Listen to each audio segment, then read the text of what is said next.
We need it. Can you hear me? Yes. Okay. This way we don't need to shout. Let me turn off this thing for a second, just because I don't want you to read it right now.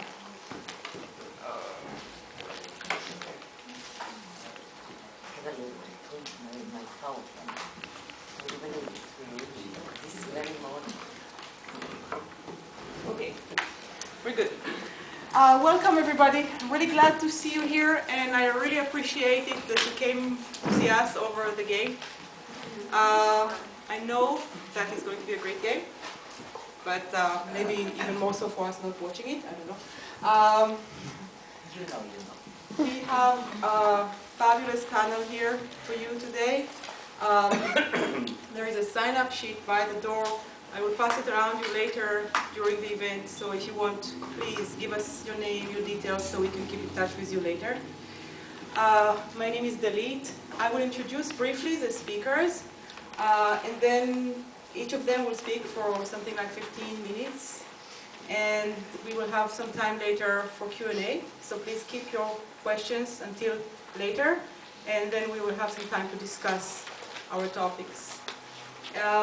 This is kind of a unique event because we're trying to bring together two very important and meaningful movements that have been going on in the last year. One is concerning the prisoners' hunger strike here in California, and one is the prisoners' hunger strikes that started last year in Palestine, of Palestinian political prisoners. Even though in both cases we're talking about hunger strikes and prisoners, of course the settings are very, very different. But also there might be some similarities. If we hear from our speakers, we can try and think about the similarities and connections between the two situations. So we have very prominent, very expert speakers about these two settings. Our first speaker will be Dr. Alam Jarrah from Palestine. Just preparing, the scene for Muhammad. Yes, of course. And he is a Palestinian physician, and he's the leader in the Palestinian Medical Relief Society. This is an NGO that provides health services to Palestinians in the occupied territories. He's also, well, let me just read what is written here. The Palestinian Medical Relief Society maintains health centers, clinics, and rehabilitation programs, training women as health workers in the occupied Palestinian territories. He was also instrumental in launching the Palestinian call for boycotts, divestments, and sanctions. And for some of you who haven't heard about the BDS, Boycott, Divestment, and Sanctions movement, we will also have a handout about that for you all. So maybe I will introduce the rest of you briefly so people will know who you are, and then I will also call upon you when it's time for you to speak. I think our second speaker will be Manuel. We have my notes. Manuel Lafontaine is an organizer in All of Us on None, a project of legal services for prisoners with children. This is a national organization comprised of formerly incarcerated people, their families, their allies, fighting for the full restoration of their civil and human rights. Manuel incorporates his experience inside the prisons of California with his organizing efforts on the streets to shed light on the inhumane conditions of confinement inside the cages of California and the resistance both inside and outside. So this is Manuel Fontaine. Our third speaker will be Dr. Ruchama Marton, a great inspiration in my life and a good friend. Really, I love you, Ruchama. And Ruchama is a very prominent leader in the Israeli justice movement. You can call it the peace movement, but let's call it the justice movement. And she's been a shining light, I think, for many years, speaking truth to power and taking on the big institutions of state power and telling them exactly what she thinks about them from inside and out. She's a psychiatrist. She's a founder and the president of Physicians for Human Rights in Israel, which is a non-profit health and human rights NGO based on cooperation between Israeli and Palestinian health professionals and human rights activists. And where is the thing about the amazing prize you got? She won in 2010 the Right Livelihood Award. That's, I don't know if you know that, but that's the alternative Nobel Prize. It's much better than the Nobel Prize. Much better. Who awards? Seriously. Who awards it? Some Swedish people in Sweden. I don't know. Some Swedish. And our fourth speaker is the renowned Dr. Terry Coopers, a psychiatrist, an expert witness in class action suits about prison conditions in the US and their psychological effects. He was a member of the prisoners' mediation team during the hunger strike at Pelican Bay State Prison, and he has contributed and written several books about prison conditions and mental health. So maybe give them a...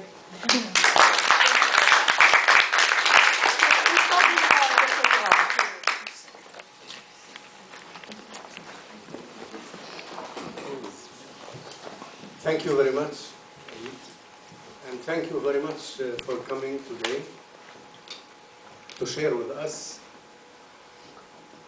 our life in Palestine and to share with you your life also in California with regard to prisoners' life, prisoners' aspirations and human rights. And their living conditions as well, and their hope to live in a better conditions. First of all, I would like to say that I am not an expert in, prisoners' movement, etc. I'm an activist in civil society organizations in Palestine. But for me, the prisoners' movement, the prisoners' issue, is one of the most important issues. And maybe I would like to say, to start with actually, that Palestinians, I mean public opinion in Palestine, whenever it comes to the polls, they consider that the issue of prisoners has the first priority. And people think that the Oslo Agreement was wrong not dealing with this issue in particular. According to the polls that have been conducted in Palestine, it has been said that this issue has a prime priority. And without solving it, the issue of peace is not complete.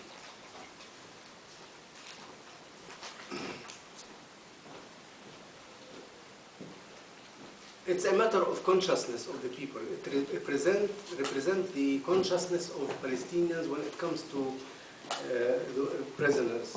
And when we talk about prisoners, we're talking about Palestinian pride, Palestinian dignity, and Palestinian liberty or freedom. A point to note that Oslo was unjust. That has left, the issue of prisoners until what they call the permanent status negotiations, and they left behind bars the best fighters for freedom in Palestine. There were more than 200 prisoners, maybe Ruhama knows better than me, that have been left behind bars after the signing of the Oslo Accord. Israel has never stopped arresting Palestinians since the signing of the Oslo Agreement. During maybe the last 10 years, tens of thousands of Palestinians have been put in jail. According to some studies, they say that more or less between 20 to 20% of Palestinian men between 18 years old and 40 years old have been to prison. Can you imagine? Half of the population, 20% of them, 25% of them have been to prison. At a certain point, there were 12,000 people who have been behind bars. Currently, we have more or less 5,000 prisoners in the Israeli jails.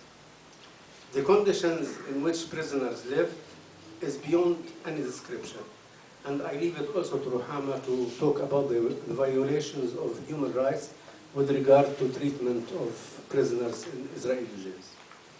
I just want to draw attention to five, I think, major points that characterized this hunger strike that lasted more or less 77 days, right? No, for none. I mean, For some prisoners. for Okay. some it took over 100 days, but the general one, about 2,000 prisoners, was almost a month, 1 day less than a month. So in this strike, 2,000 prisoners entered, the strike movement. It happened in the middle of a setback in the national movement. It happened while Palestinians are divided, actually.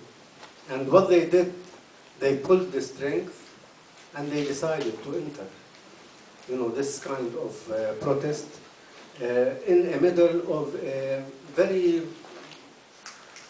difficult situation when it comes to the Palestinian national movement. Actually, what they did, they united people around their issue.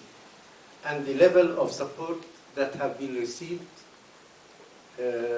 by the people or provided by the people was enormous. Almost in each city in the West Bank and Gaza, there was a tent that actually composed of thousands of people who were presenting and expressing their solidarity with the hunger strike. And it was a big national event during maybe more or less one month.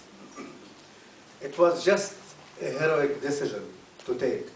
And I want to emphasize this point because in the middle of, as we say, a very gloomy situation, hopelessness and helplessness actually, and in the middle of setbacks in the national movement, and in the middle of the divided national movement, especially with the division between the West Bank and Gaza, and Hamas and Fatah, where their prisoners are inside the Israeli jails.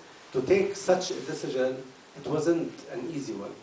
And to take such a decision, with this persistence and perseverance, I think it represented a very good example for Palestinians and maybe for the world as well. The strike had also, if I want to characterize the strike, it had formulated a very clear-cut demands, and there were 3 demands.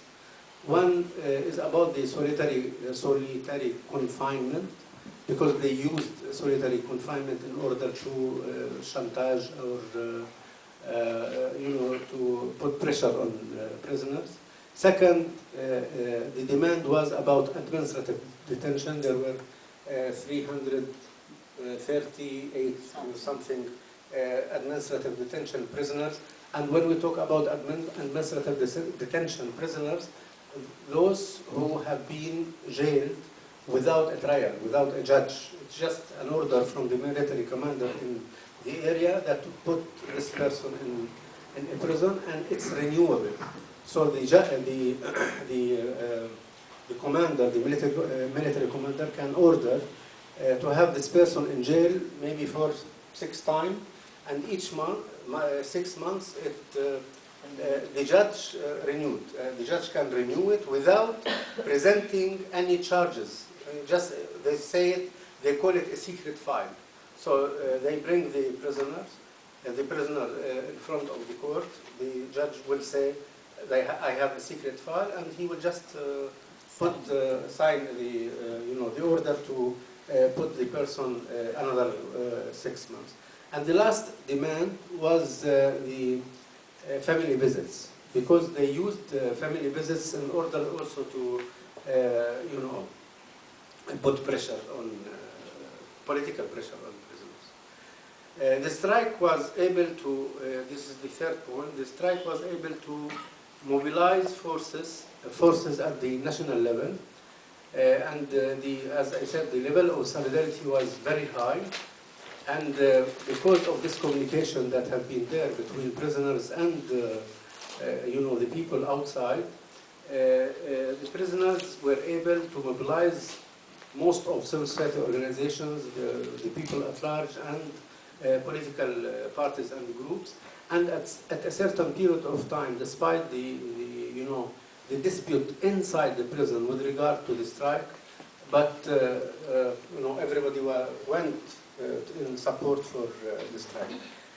The fourth point that I think is important to note, that the strike has sent a very strong message to the outside world with regard to the abuses and the violations of the Israeli government with regard to prisoners. And it represented their case in a very strong and very human rights-based manner, which gave a lot of publicity in the outside, at the international arena. And actually many newspapers have covered the events of the strike. And the fifth point, when ended, and we have some discussion with Ruhama about that, it ended with achievements, in my mind. And I can list 3 achievements. One, in relation to the demands. Solitary confinement has not ended, but it has been with restrictions. So to do solitary confinement now is not easy for the prisoners. For prisons commanders to do it without being afraid or aware that this will be publicized. Second, administrative detention. The first decision was made through negotiations that administrative detention will not be renewed automatically administratively. The judge should present the charges against the prisoners. Okay, we have also some dispute about that. But the last one is about family visits, which were freed actually, and were made more regular than before. So the idea here is not about the items or the points that have been achieved, but the idea of achievement, which is more important in my mind. And I think when the prisoners put those demands, and at the end of their fight, they achieved more or less those points, I think this made the whole strike meaningful and made it in front or in the eyes of the people that, with fight, with perseverance, with persistence, and, with the willingness of people to achieve, they can do it. And in conclusion, I can say one word, that the strike has made a lesson for us Palestinians, and I think has made also a lesson for other fighters for freedom, that with will and with strength and with resilience, people can achieve. And we will, inshallah, achieve our goal for freedom and liberty. And thank you very much. And it's a big difference. I was in jail, but visiting, checking prisoners for many, many years. But it's not the same. And just, I will neglect a little bit the PowerPoint, because you said such amazing thing. Many of the people, of the prisoners that I saw in the Israeli prisons, I mean Palestinian prisoners in the Israeli prison, to be exact, were mentally ill prisoners, really, really crazy people. Crazy in the medical sense of it, not like us, I mean. And the administration, the prison administration, didn't have any way to deal with them, because they shouldn't be in prison in the first place. But being in the prison, they did all kinds of troubles. So the intelligent way to deal with those troublemakers was to segregate them, to put them into solitary confinement. And that was, for most of them, really the end of their being as human beings. Because this solitary confinement can drive crazy everyone. But a person who is so fragile mentally, really falling apart. And it's very unusual to try to mend this person again after coming out of this prolonged solitary confinement. It's awful. People are coming very soon to the stage that they are smearing the walls with feces, that they don't remember their own name. I'm serious. They have few names in their minds. And they are jumping from as if one person to the other, talking to imaginary people, and many, many other things. It's terrible. Maybe the most horrible scene that I saw was a child. He was 17 years old. And he was, of course, arrested, like always, in the middle of the night. I don't know what they blame him. He was a shy, good pupil, kind of a non-fighter by chance. And they put him into a solitary confinement.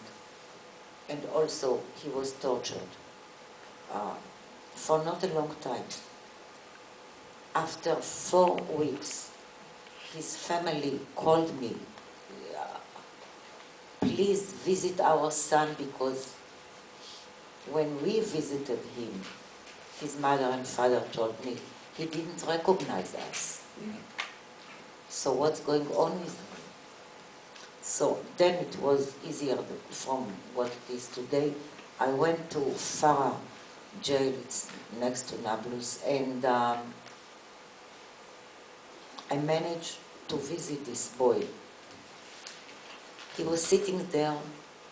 He has, like most men, has a, how do you call this, pocket. And in his pocket, there were little pieces of paper that he drew with a pen. Pairs of hen and a chicken, I don't know, a cat and a female cat and male cat and so on. Like 3, 4 little papers, sheets of papers. And he was talking to them, giving them water into his pocket, and taking out of his other pocket little, I don't know what, and feeding them. And those creatures drawn by him was the only creatures he would talk to. He didn't talk to me, no wonder, but he didn't talk to his mother, not to his father, not to anyone else. Years later, I visited this young boy. He was not so young anymore, in his village. He never came to himself. He's like the village Meshuggah Kfar. Idiot. Village idiot. I don't know how to say it. And Palestinians, usually, sorry for these generalizations, are kind people. So they treat quite nicely their crazy people. So he can walk there. No one is really troubling him. And this is the end of this good pupil once before. It's the end of his life. Okay. On the other hand, you can find in these torture places, in this solitary confinement cells, cage, you call them, which is true. Really the freedom fighters, people like Hannah, who fall down. Yes. And Khader and so on and so forth. Maybe they are not kids, but they are young people. And the jail is ruining their best years. Their children, if they have, usually they do have, do not know them. They don't know their children. And it's, well, I don't know. Maybe I'll go, I'll try to go on. Because I don't want to fight with Alam. We know each other so very many years, so I do agree with him, besides of the disagreement. What I do agree with Alam is that this hunger strike really raised up the awareness about the Palestinian prisoners, not only in Israel, I mean in Palestine, of course, because every family has a kind of representative, if I may say so, there. But in Israel, it's a problem that no one wants to know, not to mention to deal with. And with this hunger strike, a little bit, not really known as it should be, because the media did whatever they could to wash it off, to ignore it. But it was stronger, especially that we, including myself, I was sitting nights, emailing to the rest of the world. And when the news came back from the States, from Europe, from the UN, back to Israel, they couldn't ignore it, so that was very good. So, and this could never happen without this strike. And the strike started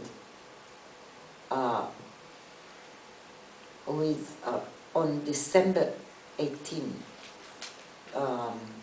2011, by Khader Adnan. You could see his picture. With the kids. Okay, I have to decide to see this or to see that. So this head is so Khader, what is the Bobby Sands. yeah.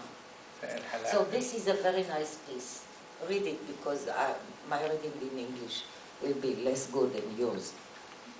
And but the beginning was this brave man, Khader Adnan. He started his hunger strike alone. And it's not easy to do a fight, a struggle alone. On December 18th, 2011, he almost died after 66 days of hunger strike. By the pressure from inside, I mean from Israel, and outside from the rest of the world. He or we, or together, we managed to do a kind of a deal. It didn't went through the court, the military court, the High Court of Justice. They didn't want to deal with it. This is the whole thing. By deals, you know, behind or under the counter, he was released. Not only him, each and every one of the following hunger strikers, including Hannah Shalaby, a woman. They were released, but not via the court, because the court needed to say something about not only solitary detention, but the administrative detention in the first place. And they wouldn't stick their neck into it. So this is one of the failures. What can we do? After a few months, 5 months, more or less, on April 17, 2012, two different numbers, you can choose whatever you like. one number is 1,600 prisoners. The other number of the same thing is over 2,000. It depends on the sources. Whatever the truth is, it's big numbers of prisoners all over the prisons took hunger strike for a month, 1 day less than a month. And that was really powerful. And the outcomes maybe was that the number of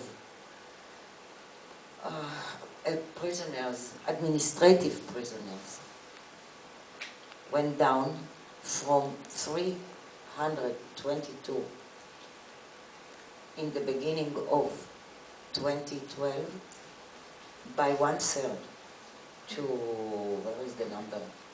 Some 200 well, I found the number. I can assure you it's around 30% down. And this is a huge achievement. Can you maybe please? So, what is around this hunger strike? The courts that I mentioned, I could go on and on with the courts, but the main idea, I believe I said already, that they are avoiding dealing with the military court, the district court, and the high court are the same. The full time. Very good. So, they are the bad guys. The other bad guys is the medical institution, which are many big, rich, powerful groups. It's the Ministry of Health. It's the, what we call IMA, the Israeli Medical Association, which practically every physician, every doctor in Israel is a member there. I'm not. And there is the Union of Doctors of Hospitals and more. No one raised his or her voice as a person or as a group, as a unit, a union or whatever, around this hunger strike. Not even one word. And PHR, Physicians for Human Rights, Israel, we wrote to them, we called them, we faxed them, we did everything we could to tell them, please say something. No, they did not. I have another minute or not? Yes. Good. So, so they are also the bad guys. The good guys are almost non-existent. The doctors, this I really would like to say, the IPS, which means the Israeli Prison Service,